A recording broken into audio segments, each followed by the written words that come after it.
Doctor Tanveer Ahmad نے فارسی کی معروف شاعرہ فروغ فرخزاد کا ترجمہ انتہائی سلیس اردو زبان میں کیا ہے، جو اسیا کے نام سے بک ہوم سے چھپ کر ہم تک پہنچا ہے۔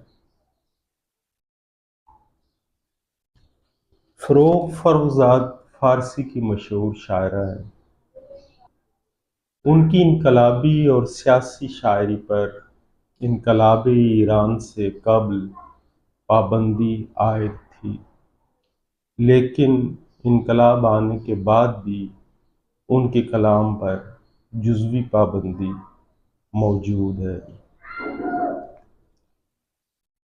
فروغ فرخزاد کی مختصر نظمیں وجودی استعاروں اور سوز عشق کا نادر مرقع ہیں۔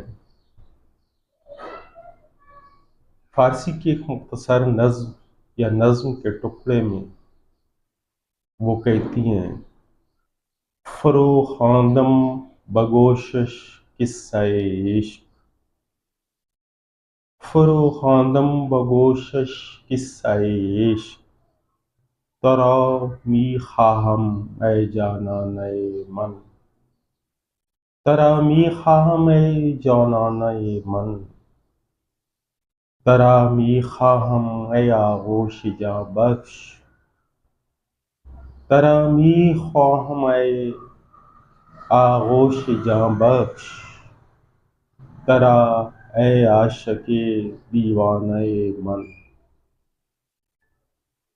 اس نظم کا یا نظم کے ٹکڑے کا بہت ہی بہترین انداز میں ڈاکٹر تنویر احمد نے ترجمہ کیا ہے۔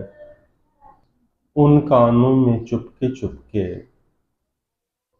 میں نے کہا اے عاشق دیوانہ، میں نے کہا اے عاشق دیوانہ، اے آغوش جاں بخش، تجھے چاہتی ہوں اے جان من۔ کتاب کی ابتدا میں ڈاکٹر تنویر نے عرض مترجم کے عنوان سے اپنا تعارف پیش کیا، لیکن اس کے ساتھ انہوں نے ایران کے دیگر انقلابی شعراء کا تعارف بھی شامل کر لیا اور خود ان کا تعارف ادھورا رہ گیا۔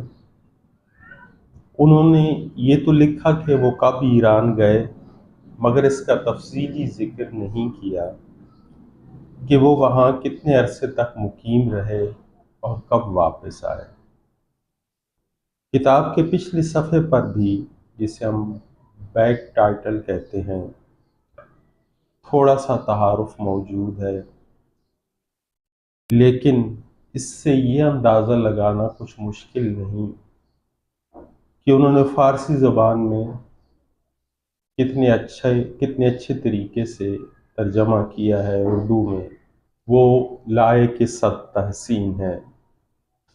یہ الگ بات ہے کہ فارسی کے اشعار درج کرتے وقت حروف کی غلطیوں پر نظر نہیں ماری گئی، اور ترجمہ شدہ اشعار کے علاوہ کتاب کے ابتدائی تعارفی مضامین کے پروف کو بھی شاید اتنا وقت نہیں دیا گیا جس کی ضرورت محسوس کی جا رہی ہے۔ امید کی جا سکتی کہ اس بہترین ترجمے کا اگلا ایڈیشن جب چھپ کر بازار میں آئے گا تو اس میں پروف کی یہ چند غلطیاں بھی ہمیں نظر نہیں آئیں گی۔ بک ہوم نے جس خوبصورت انداز سے اس کتاب کو چھاپا ہے، اس کے لیے وہ مبارک کے مستحق ہے۔